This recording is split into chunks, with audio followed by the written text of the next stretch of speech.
evening, everyone. So, welcome also. So our theme this evening is from reaction to reflection. And we have two very special guest speakers who come all the way from Germany, India, and Sweden. So I'd like to introduce Golo and Sonja. And they're both very experienced meditation teachers. And Golo is originally from Germany. He spent some time in Germany and also spends half the year in Rajasthan at our headquarters in Mount Abu.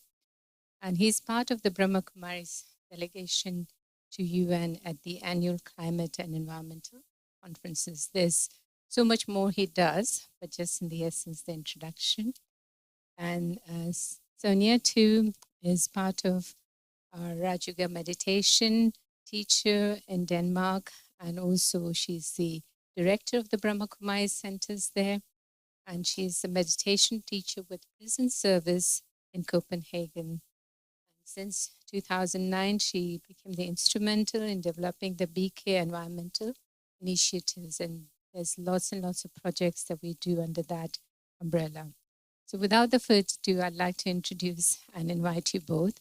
And actually, Sonja, right, will be kind of asking and nudging Golo to give us the answers and understanding on this theme from reaction to reflection. Thank you.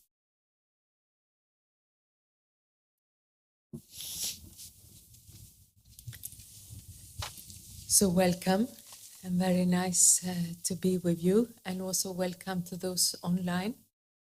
And maybe we start with a short reflection on how would it be to be me if I stop reacting? If I'm a reflective person all the time and not do any negative reaction at any time, how would it be to be me? Can we sit for a minute with this question? Yeah, very good.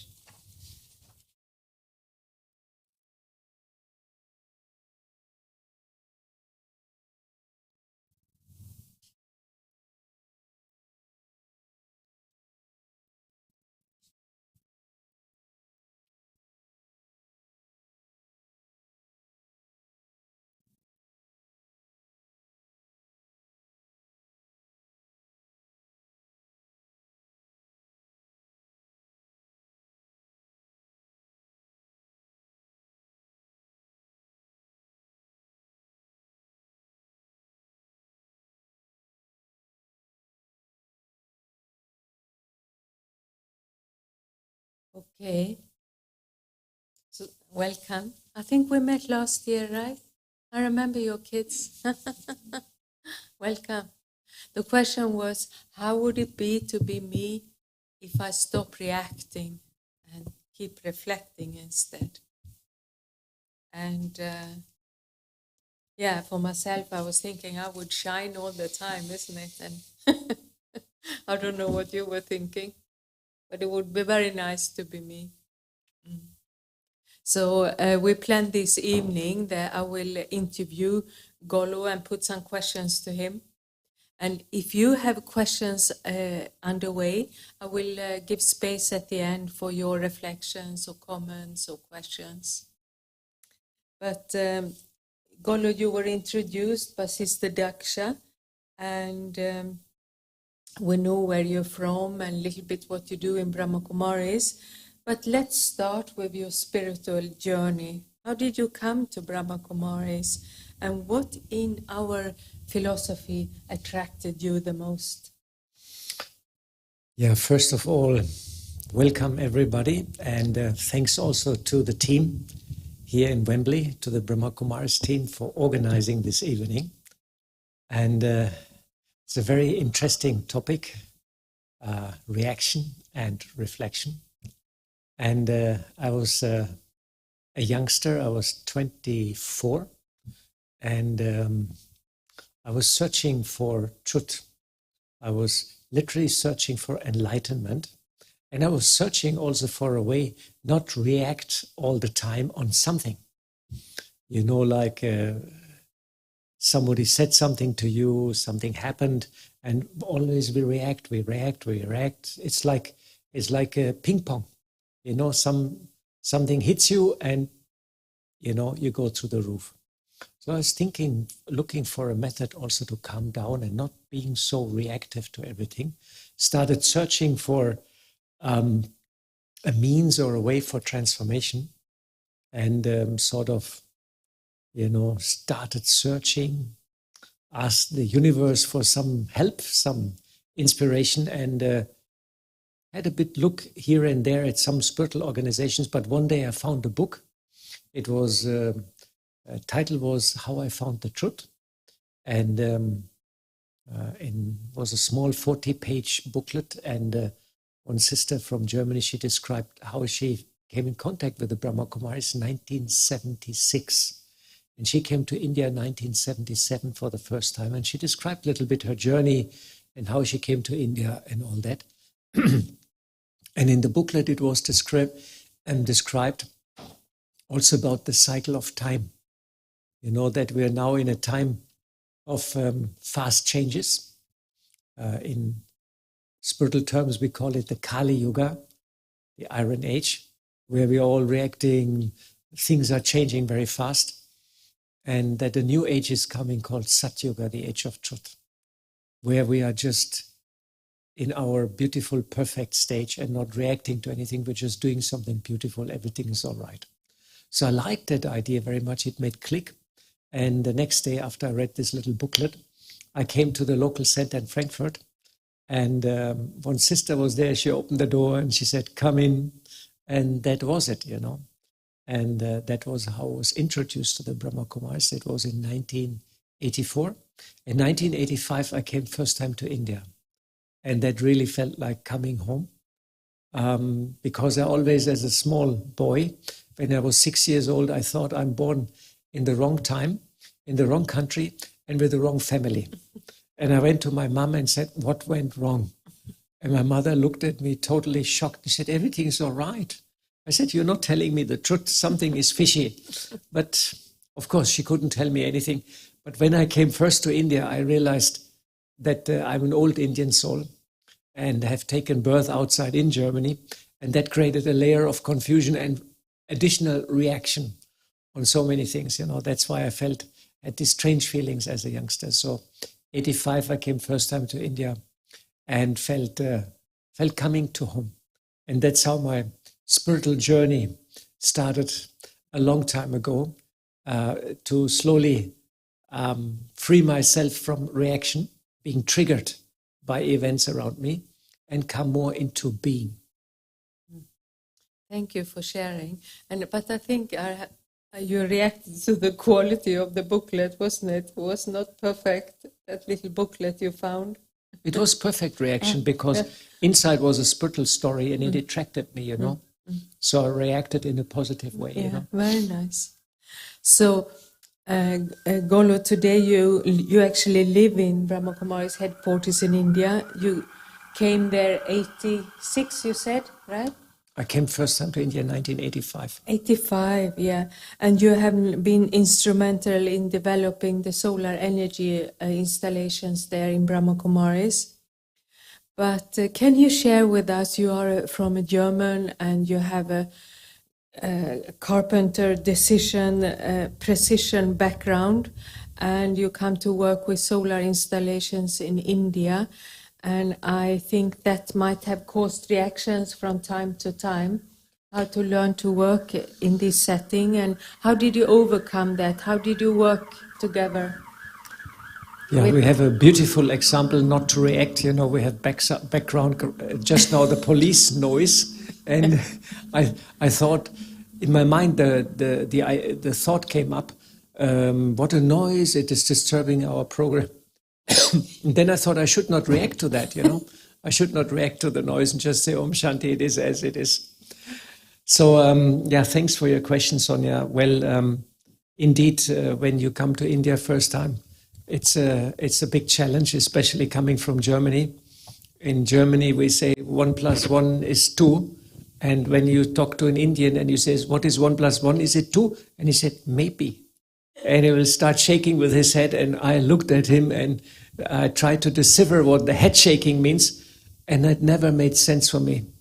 And it took 5, 6, 7 years for me actually to adapt to the Indian way of organizing things and the Indian way of non-verbal communication also, through gestures, and to get a sense how things are running in India, which are running so differently from the West and especially Germany, And in the 80s, when I came first time, it was much more, I would say it was much more visible, this difference, Now things have leveled a bit out because of globalization, internet and all this, and India has picked up and minimized the gap to the West quite a lot.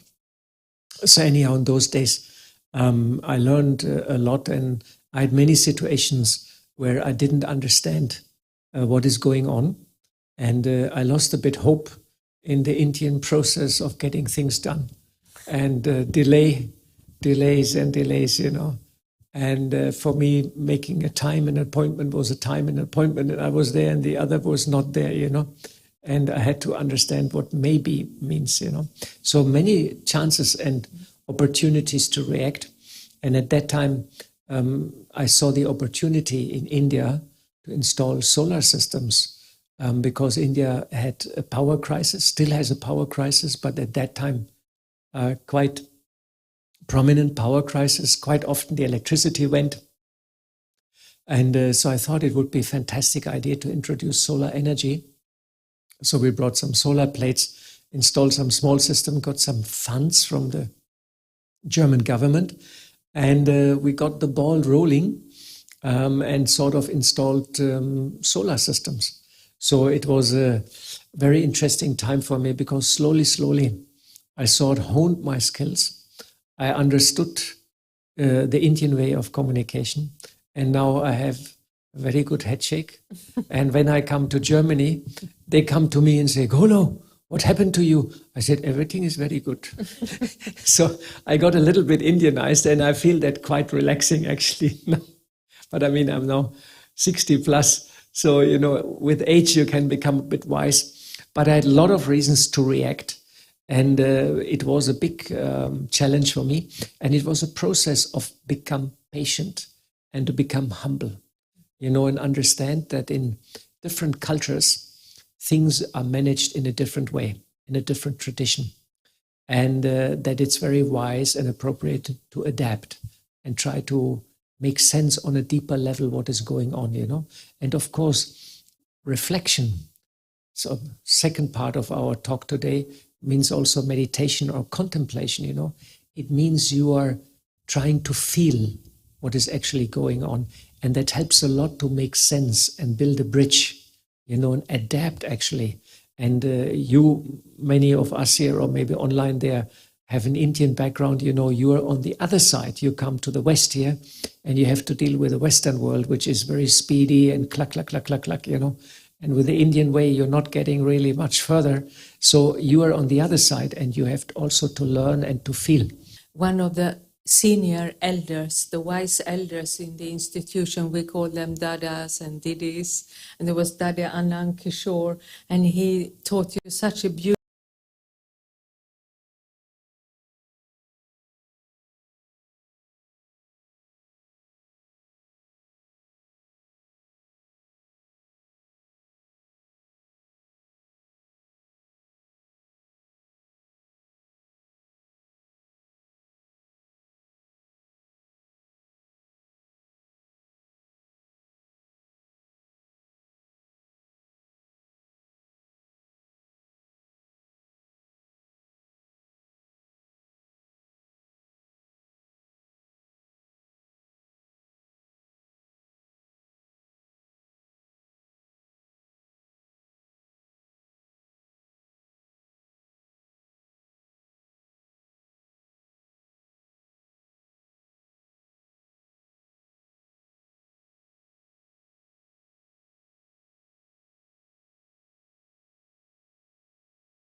didn't know how to install or how to do a thing.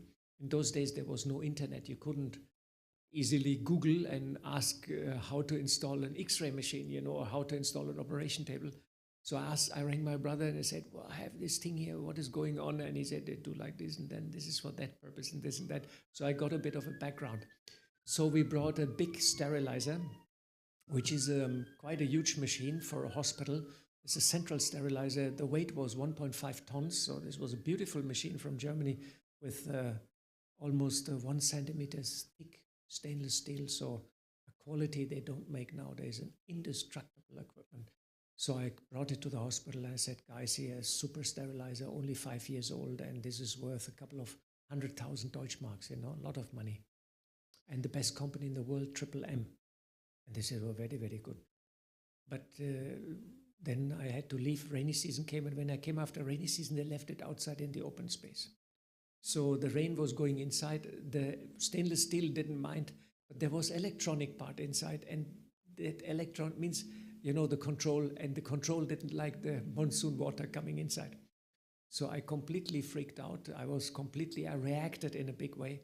And I wanted to find the senior brother, who is also the managing trustee of the hospital, and sort of tell him, this is a mess, this is very bad action, and then in a pompous manner declare my disappearance from Mount Abu and drive back to Germany and forget and never bring any equipment to India. I was totally upset, because a lot of efforts to bring that equipment. So I went to his office, but there was an old Dada. Old Dada means elder brother, Anand Kishore. Anand Kishore was sitting there, and I was like fuming, I was in total reaction mode. All fuses already burnt, and I was in a shortcut mode. And so I came inside and said, where is this brother? And he said, where's that nearby? And then Anand Kishore said, oh, he's not here, but just sit. In 5 minutes he may come. Then he said, what happened, Golo? Why you're so agitated? I told him, Dada, I brought this sterilizer. This is a 100,000 euro machine, and it's so beautiful, solid, was fantastic condition, and they left it outside in the monsoon. How can they do such a thing? And now it's completely ruined. And I will tell to never by blah, blah, blah, blah, blah, blah. Then Dada said, oh, that is very bad. Yeah, bad things happen. And then he said, but Golo, if you lose your inner peace, everything is lost. And I said, Dada, that's all right. You see, peace is one thing, but a sterilizer is a totally different thing, and that sterilizer is now gone, Dada said, yes. He was 85 at that time. He said, yeah, you're right. And then he said, diddle, daddle, doodle, diddle, daddle, doodle. And then he said, you see, Golo, when your inner peace is lost, everything is lost. You will not get any inch, any project, nothing will work out. I said, Dada, that's good with the peace, and I understand, and inside it should be also right, but such a beautiful sterilizer. So we argued almost 45 minutes. That brother never showed up. And slowly, I calmed down. And after 45 minutes, I thought, okay, it's just a machine. And I am getting upset because of that machine. So that Dada had the power to calm me down, because he was wise and he was experienced. And he was already beyond reaction, beyond trigger points, like reacting and become angry or become upset because of a situation. He was in this, he had done enough of reflection, of meditation over the years, and he was very senior in his behavior. And he sort of calmed me down. He not only was intellectually there, that he was beyond good and bad, he was emotionally also seasoned. The heart was very stable, very calm. And he was able to calm me down. I came out on the office in the courtyard, and I said, okay, Golo, forget about this, why you get freak out because of that machine. And the funny part is, after 3 months, we kicked out the whole electronic controls. We made the sterilizer manually. So now one brother, still the machine is working after 25 years. One brother is sitting there, he's switching on, cluck. Then the machine is heating up. It's a sterilizer. Steam is going inside. Temperature, there's a temperature meter. Temperature is reached. He switches off. Then he switches on the vacuum pump. And the vacuum pump pumps the steam out, you know. Then he waits 2 minutes. Then click, he switches on steam again. Steam goes in again. And he does it 3 times as per this protocol. You know, you have to do that for sterilization. And he does it manually, you know, the Indian way. And the machine works. And we get it all sterilized. Everybody's happy. And I say, it's a very good machine. And I didn't confront the brother, and I didn't run away from the organization. So that was an experience which I never forgot. It was like a teaching, a life teaching, you know, which lives, which comes up in moments of crisis, and really was very inspirational for me. And I always often think on that situation, and it actually later helped me a lot to not lose my mind, you know, when things were happening. So that was the sterilizer story. Very interesting and good lesson for me. Yeah, it's very beautiful. If you lose inner peace, everything is lost. Right? So, Golo, let's try a reflection then. You can guide a short reflection for us. And you said that reflection is to make meaning of things, is to bring up patience and humility. But before that, you know, sometimes when I sit down for reflection, we have this system of traffic control, you know, the music comes on certain times, but my mind, I stop what I'm doing, but my mind don't stop. I have to do this, that, and when traffic control is over, the reflection is over, I have to do this and that. Sometimes hard to concentrate. So what do you do when you can't concentrate? Well, I'm trying to guide my thoughts and bring them in a certain direction which is beneficial for me, you know. That's what I'm trying to do. Because if our thoughts are like wild horses, then the outcome can be also pretty wild, you know. And in reflection or meditation, you want to have a certain outcome. For example, you meditate towards peace, or you meditate towards tolerance also, or towards compassion. So it's very helpful to sort of create thoughts which are going into that direction, because our thoughts create our reality, and our thoughts, they are shaping our mind. So if you want to get a certain result in your life, it's always helpful to direct the thoughts in that direction. There's a very simple example, you know, when you say, I'm very healthy and I feel very good, I'm very healthy and I feel very good, and you say that 10 times for longer than 10 seconds, your white blood cell count, which represents your immune system, starts going up. So only 10 seconds you're saying, I'm very good, I'm very fine, I'm not sick, I'm very good, I'm very fine, everything's all right, you know. After 10 seconds, your blood cell count goes up. You know, and that's very interesting. So thoughts have a very profound effect also on our health and our well-being. So let's try, Golo. You want to guide 5 minutes reflection on peace? Yes. Yeah. Yeah. Okay, so let's sit and relax despite the noise and the trains which running under the center sometimes and rumble. Let's take a deep breath and concentrate in the middle of our forehead. That's where am I? I am a soul,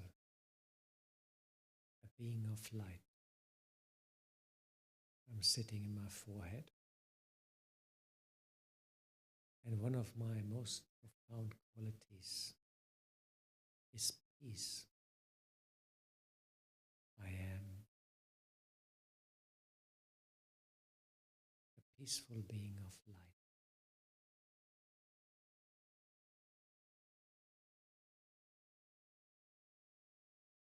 Peace also means stillness in my mind. Thoughts may come, but they also will go. I just observe them as a detached observer. I, the being of light, I connect to the Supreme Being, to God,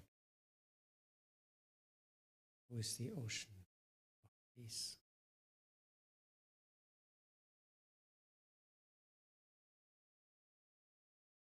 I connect to the ocean,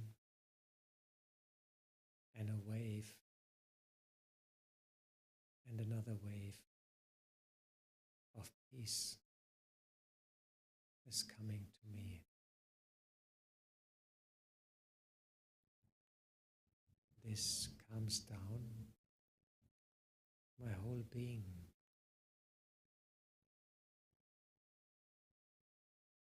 My breath, my heart rate, but also the frequency of my thoughts.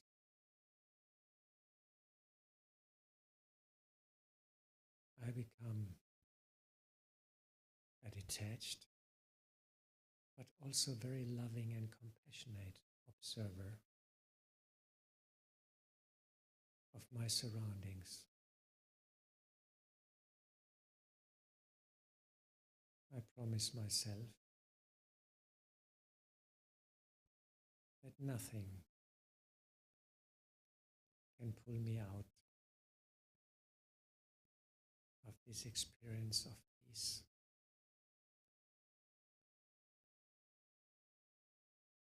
I am calm. I am light.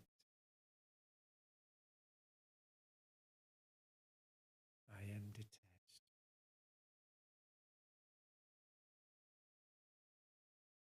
There's no need to react to anything.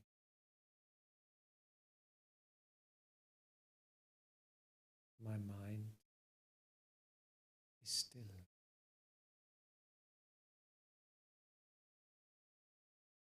I am floating and observing.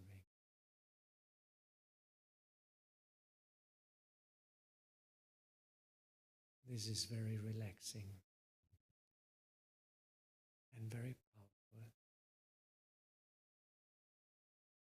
Nothing pulls me anywhere. I am a master of my own emotions.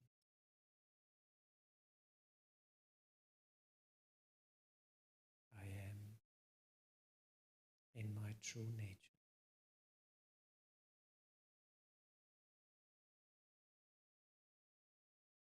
I stabilize myself in this experience and slowly come back. Om Shanti. Thank you very much. I hope your thoughts also could settle down in this beautiful. The funny thing is, just when I started talking about it, this huge train came in the underground and my whole seat started shaking. And I thought, and then it made rum, rum, rum, rum, rum, rum. Must have been a big train, you know. And I thought, Golo, don't react. Don't even think about it. Everything is all right. And I sort of managed. So thank you for the story with Anand Kishore. And actually, were many daddies, and Daddy Yankee you might known here. She lived in London for many, many years. And Golo, you have lived and worked and served with Daddy Yankee for nearly all your time with Brahma Kumaris. And she was a big supporter of the solar energy and also the environment initiative. So is there any story with Daddy Yankee you can share with us that is relevant to this topic and that we can learn something from? Yeah, Daddy was a great personality. Has anybody met her? Okay, you met her, yeah. She was the head of the Brahma Kumaris, an accomplished yogi for 70, 80 years.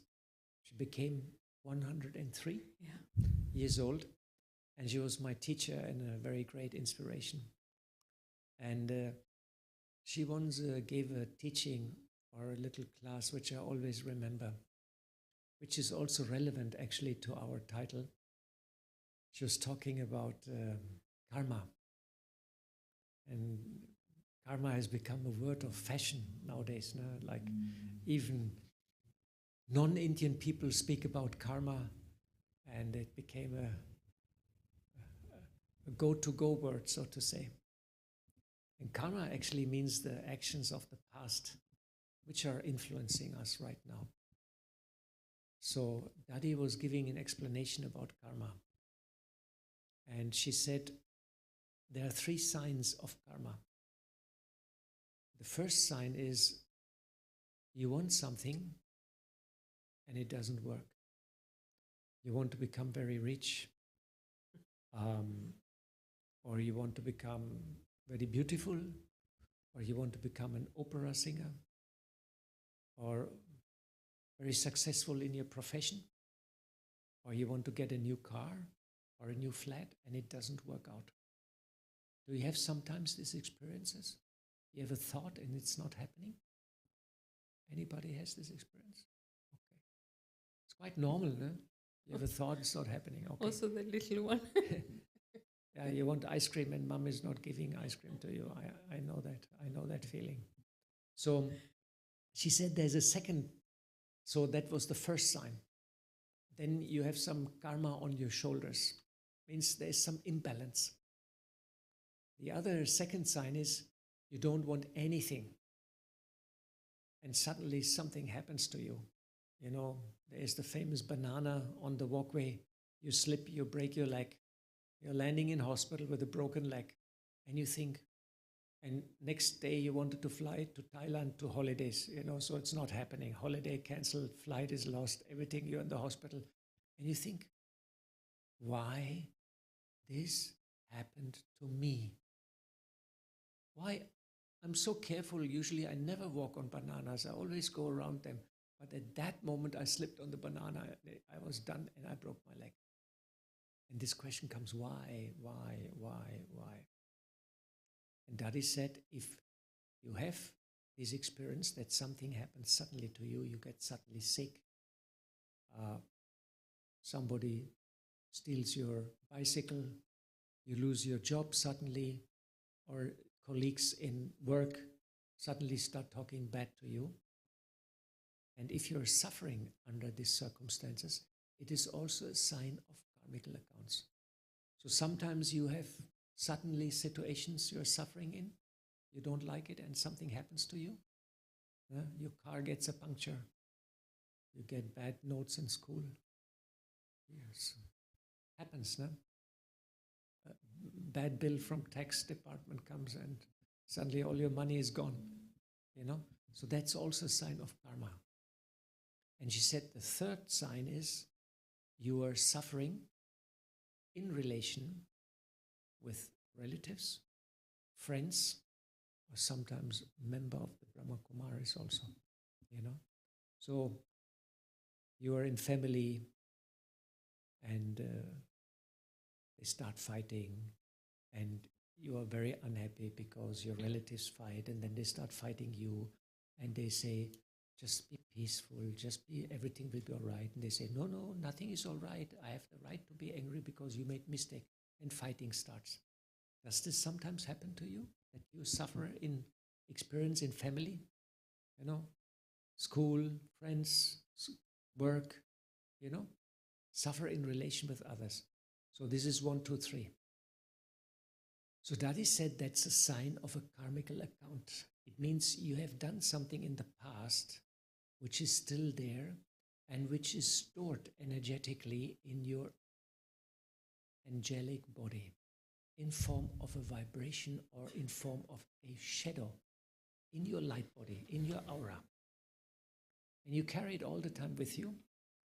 And when the right moment comes, it is triggered and something happens and you're suffering.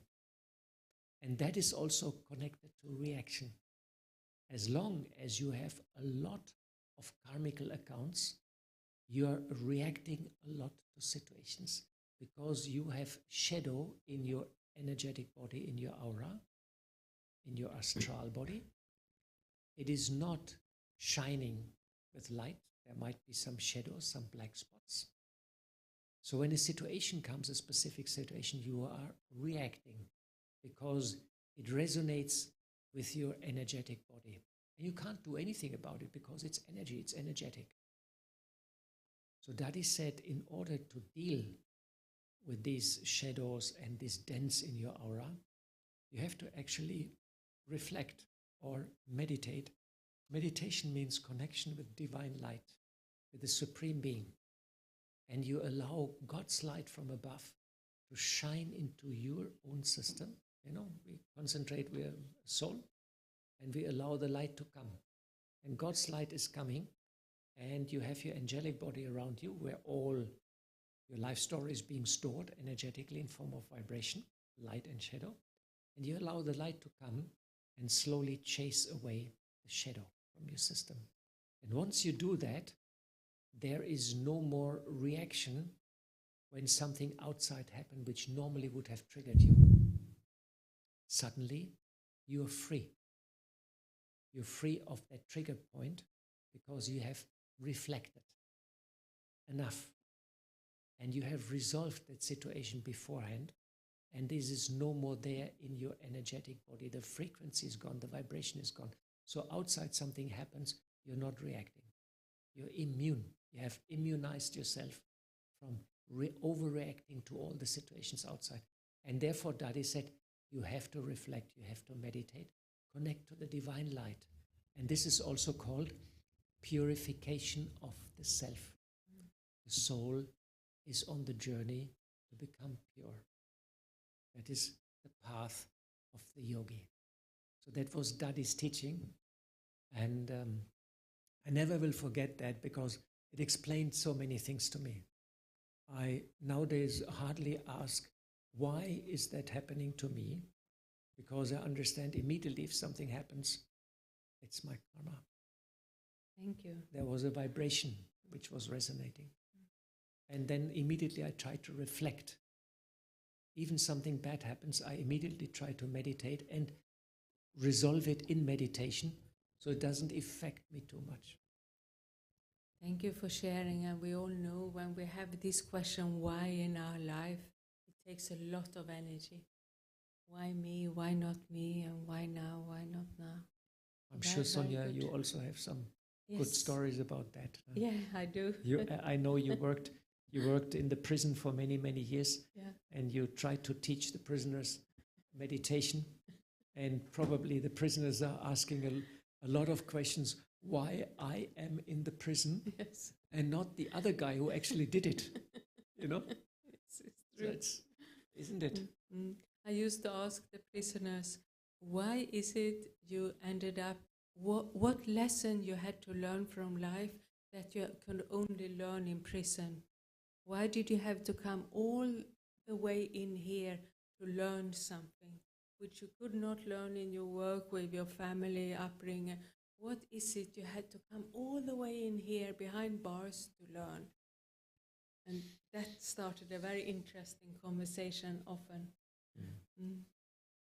But before we continue, I want to see if there are any questions from you here. Before I have a few more, I want to get the timings right. Anyone has any question or reflection or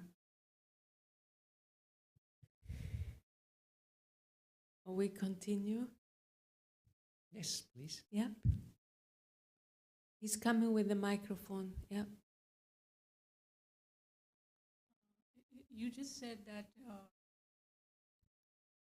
with the past karma, and if you reflect, then you can avoid the reaction of what happens because of your past karma. Is there any way that the past karma would not bring about any bad action or bad effect or situations for you? That would not be possible, isn't it? Well, bad karma means basically you have done something in the past, which is, and every action you're doing in your life and in previous life, it is being recorded. And you keep it with you in your astral body, in your energetic body, your angelic body, however you like to call it. You always keep it in your spirit body. Frequency-wise, it is always there. It is, and some people, they are, they are psychic. They can sometimes see the aura of people, and they say, "Oh, this is very shiny," or this has some dark spots here, some black spots inside, or the colors are not right. So whatever action you do, they are recorded within your aura. So that is an imbalance. And there is one law in the world and the universe is that imbalances, they always will try to come up and they always will cause some mischief. Imbalance, if a wheel is imbalanced, it starts vibrating, and then some bigger damage is happening. Like we get this vibration now. Always when I have this vibration, we have trains running underneath. I sometimes feel this building time will come after some many years, this building will take damage, because of the vibration. So if the imbalance is there, there is a damage, and something is being triggered by that imbalance. Mostly it is that you come into a situation where you are being forced to react and you are suffering. The situation comes up, you are suffering, and by your own suffering, the suffering which you have given previously and created, that is being balanced. The other option is that you meditate. And when you meditate, it is a very active process of healing yourself, healing your energetic body. And you will be able, by inviting divine light, the supreme being, God's love, to heal your own energetic body. This is called the meditation or the purification of the self. This is actually the whole purpose of meditation, is to heal yourself and to heal yourself energetically. That's the whole purpose of meditation, to free yourself of the karma of the past so you don't have to react. Somebody comes and says something, you're a Buddha, you're a crazy person, you're not reacting. 2 years before you might have reacted completely, but now you're very peaceful, very calm. So meditation is the tool or the method to heal yourself. You're not reacting any longer to effects from the past. But you have to do a little bit something for it. It's not like it just happens like that. I'm meditating now since 42 years, and still here and there some stuff comes up. I can tell you. Thank you for your question. And Golo, I only take one question, so we have time for another meditation. But I know you actually pay a lot of attention to your evening meditation when you are in India, and you are very particular to sit in your favorite place for 1 hour. And you have to plan your day, right? You can't eat a full meal just before, and you have to maybe sometimes have a rest so you're fresh. And so it takes some planning of your day to be fresh and alert for 1 hour evening meditation every day. So actually, can you share this? You talk about connecting to the divine light, to think about yourself as a soul. Do you have any other experiences or any other methods you can share with us? Well, meditation is a process where you connect to the light and you heal yourself, but you also learn how to structure your thoughts, because our thoughts create our reality. As I mentioned, when you think repeatedly, I'm very healthy, I'm very healthy, I'm very healthy, after 30 seconds, your white blood cell count is going up. And that's measurable. They did that with many experiments. And you can do many experiments like that. In India, we have a program called yogic farming. So what we do is, we started 10 years ago to teach farmers in India the concept of meditation. Meditation means also you connect to the delight, but you also heal yourself, but you try to heal others or you try to heal situations. So we teach that farmers, you have positive thoughts towards the seeds and towards the land. And positive thought is, I love you. That's the most positive thought. You're very good. You will grow very, very nicely. And no bugs can affect you. No bugs will come. Even if there's not enough water or it's a little bit too hot or a little bit too cold, it will also not affect you. You will grow. You are very strong. And then you give also good thoughts to the soil. You say that you are a very good soil and you're very nutritious. And when I plant that seed, you will give everything for that seed. So every morning and every evening, we teach that farmers to have this kind of thoughts for, let's say, 5 or 10 minutes with the seeds and with the land. And then we had the piece of land here, and we had a confirmation, a next piece of land where we didn't do meditation. So we could compare both pieces of land. And in addition, we worked with a university in Gujarat, an agriculture university, and we asked them to monitor the results. And the results were quite stunning. So the land where we meditated, we planted carrots, we planted wheat, and many other things. And we found out that up to 30% better harvest is there when you have a positive attitude towards that land and towards the seeds.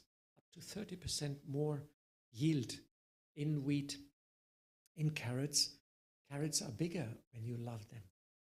And then we also sent the carrots to a laboratory, and they analyzed them, and they found out these carrots have more vitamins, more minerals, higher nutritional value than the carrots in the next piece of land without meditation, without a positive confirmation.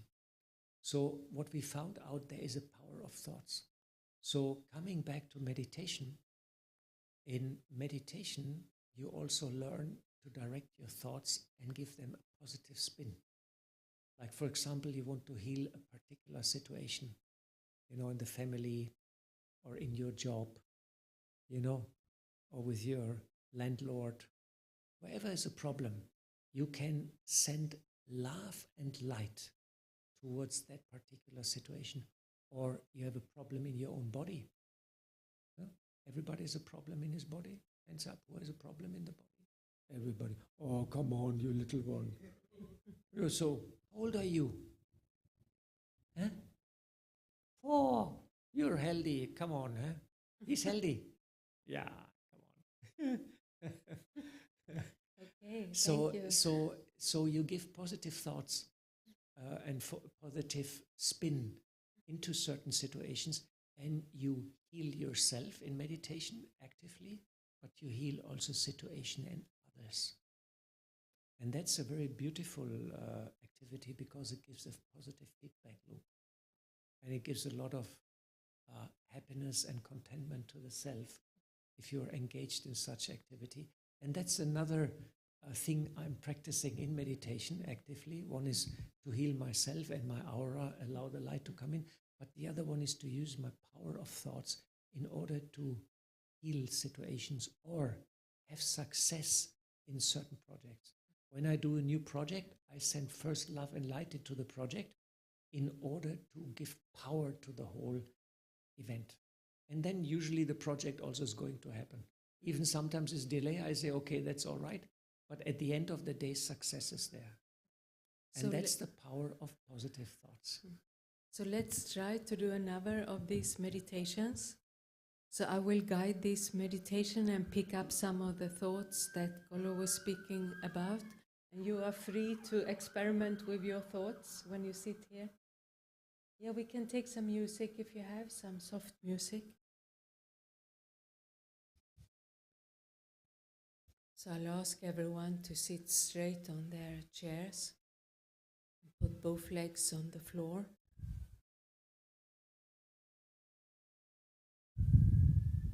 And take a deep breath.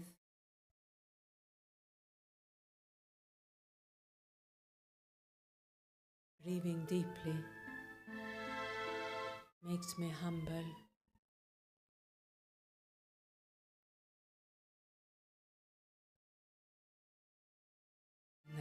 relax my body. I relax my legs, my stomach, my shoulders. Relax my arms and hands.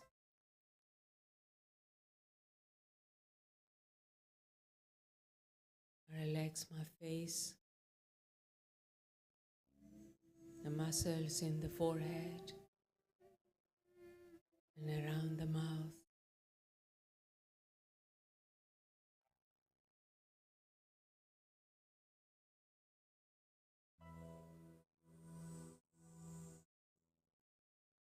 And let's pick up on a very important message from today. To think positive about the self.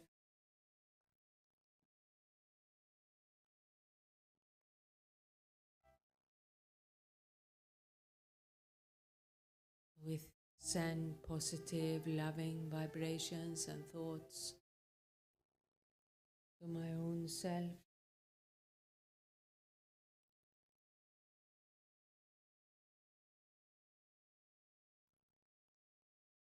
And I tell myself I'm okay.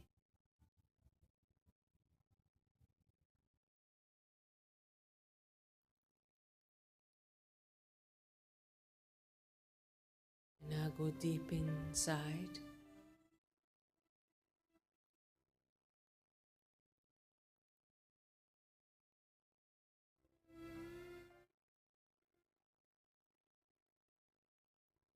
And remember who I really am.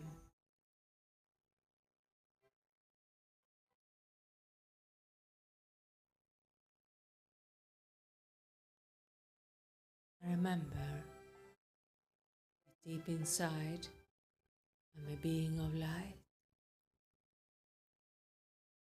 I'm a peaceful soul of light.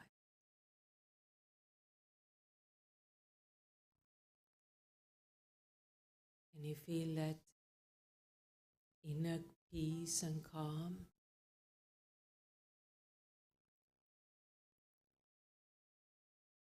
Relax.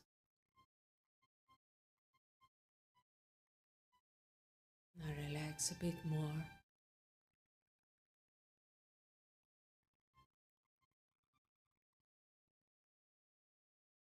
And as a being of light, I connect to the divine light, to the Supreme. And I open my heart. I open the soul for God's light and love.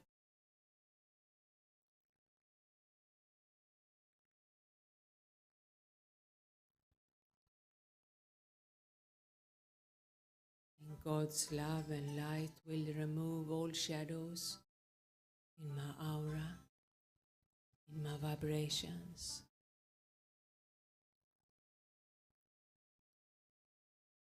Maybe you can even feel it. God's power is removing the shadows with the light and love and peace.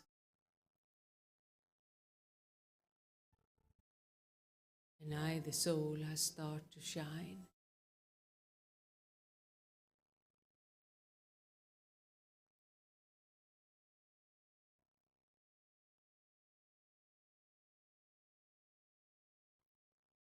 Together, as a humanity, we have a big task in front of us.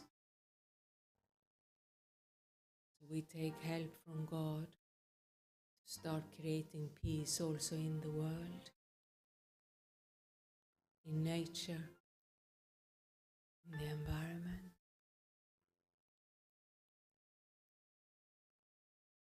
So we send peaceful, healing vibrations to the land, to the mountains, to the sea, and trees,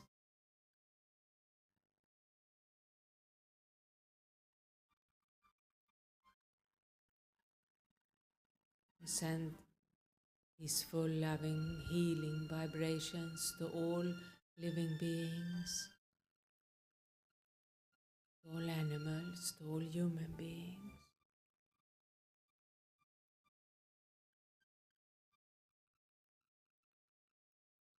And I embrace the world, the planet, with love and light.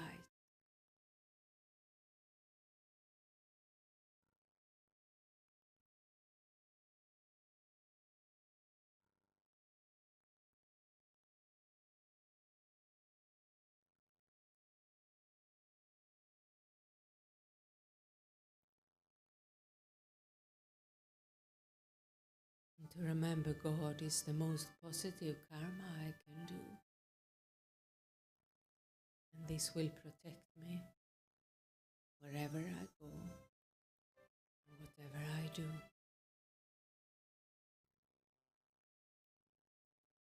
I will feel safe and protected.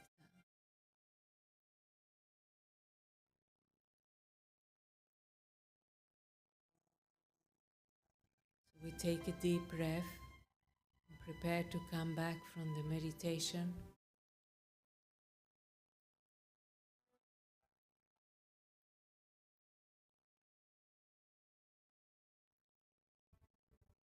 And slowly we open our eyes and come back to this very moment. Om Shanti.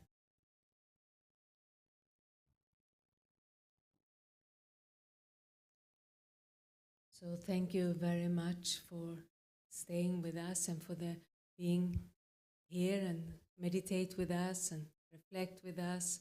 And thank you, Golo, for your very inspiring stories. And I'm sure you will remember that if you lose your peace, everything is lost. And the story about karma. Anything you want to add here as a last comment? Everything is okay. Everything is okay. That's a good sentence to finish, isn't it? Everything is okay. So thank you very much. Thanks very much. Everybody will join me in thanking both of them. Thank you, Sonja, for asking all these deep questions, wonderful questions, and thank you for you sharing your wisdom. Also, you shared points too. So some of the things that like how meditation or reflection helps in healing the self and healing the others. But today, actually, we even got to know how it can heal the land, the seeds, the crops. Right? Thank you for sharing that. And so the power of thoughts and the power of thoughts. So just let you know that on Tuesdays every week we have a different theme. And next week also we're going to have a very beautiful theme. This is marking the International UN Youth Day. And so we're going to be sharing about an initiative called Still for a Second. And that's especially for the youth, but for all of us too. The ones with the and this is about saying we pause for reels, short reels. You must see a lot of that on YouTube. But can we pause for real? So come along, everyone. Same time, same place, next Tuesday. And our quiet room is open Mondays to Saturdays at 10 to 5 p.m. But on Mondays and Thursdays, you're welcome to come till 7:30. 7 to 7:30, we have meditation both online and in person. And also on Sundays, like we closed here, we do offer online sessions in meditation, and that's from 10 to 10:45. Any of you gone for that, 10 to 10:45 meditation? Look it up. It's on Zoom, so you need to register to get the link.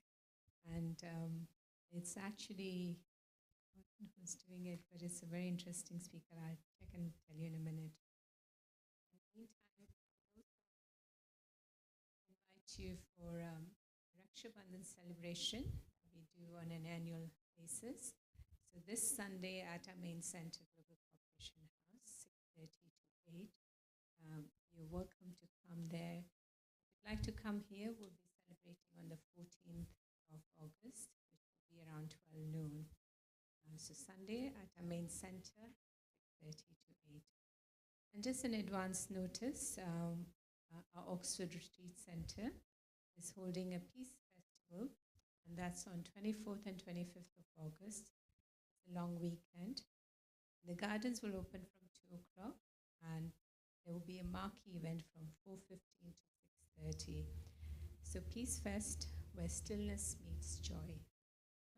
On one hand, there will be stillness, there will be a lot of happiness, and there will be also lots of little taster sessions that will happen.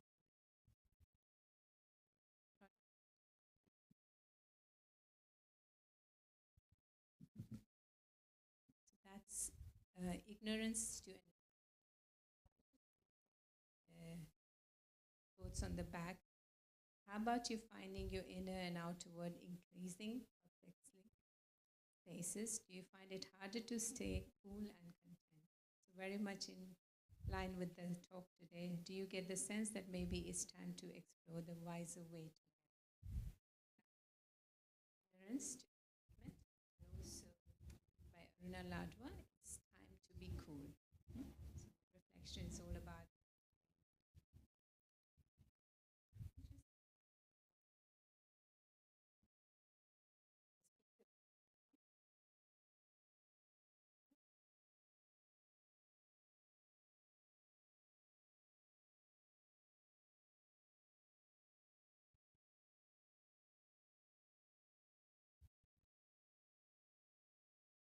so it's going to be Brother Lucky Afaro, and his theme is going to be about forgive, heal, and empower.